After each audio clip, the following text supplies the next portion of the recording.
నమస్తే అండి, నా పేరు రజని. నేను ఒక న్యాయవాద వృత్తి. గుంటూరు పరిసర ప్రాంతాల్లోనే మేము ఉండేది.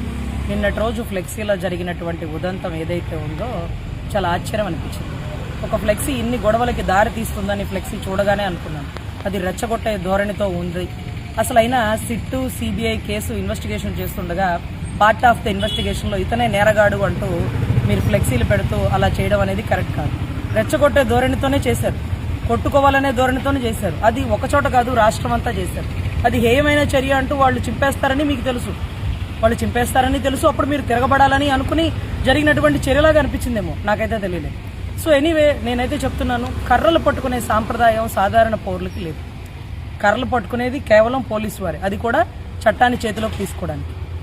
కానీ ఈరోజు నడి రోడ్డులో ఒక ఎన్టీఆర్ గారి సర్కిల్ దగ్గర, మీరు పెట్టేసుకున్న సర్కిల్ అనుకోండి, అది ఎన్టీఆర్ గారి సర్కిల్. ఆ సర్కిల్ దగ్గర మీరు అందరూ కర్రలు పట్టుకొని నుంచడం, మీ పక్కనే పోలీసు వాళ్ళు ఉండడం చాలా ఆశ్చర్యం అనిపించింది.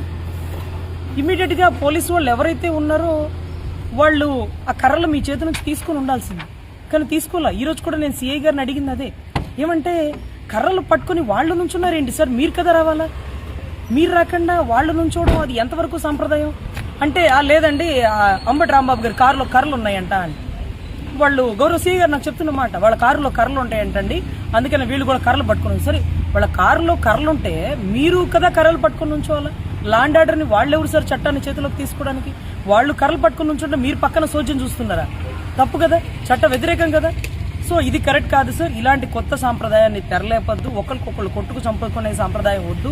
కూటమి ప్రభుత్వం కష్టపడి మేమందరం ఫామ్ చేసింది రాష్ట్రాన్ని అభివృద్ధి పదంలోకి తీసుకెళ్తారని, అంతేకాని ఆడబిడ్డలకి రక్షణ కల్పిస్తారు, అంతేకాని ఫ్లెక్సీల కాపలా కాస్తారని మేము అనుకోలేదండి. ఈరోజు ఫ్లెక్సీ మీద చెయ్యరగదీస్తా, నువ్వు రారా చూసుకుందో, నువ్వు మొగడవైతే చూసుకుందో, నువ్వు వాళ్ళ ఇలా అని ఒక శాఖ చైర్మన్, గ్రంథాలయ శాఖ చైర్మన్ లకారంతో బూతులు రెండ్రా చూసుకుందామని.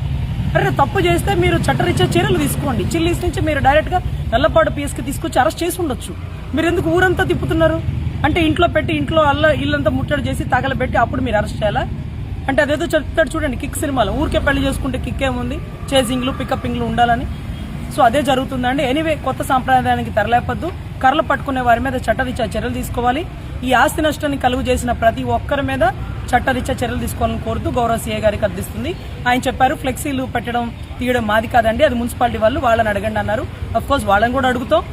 మీరు మాత్రం మీ పక్కనే ఉండి కర్రలు పట్టుకున్న వాళ్ళని మాత్రం ఉపేక్షించద్దు. అలా వాళ్ళని ఉపేక్షిస్తే రేపు సాధారణ పౌరులు కూడా రోడ్డు మీద కర్రలు పట్టుకుని తిరిగేస్తారు.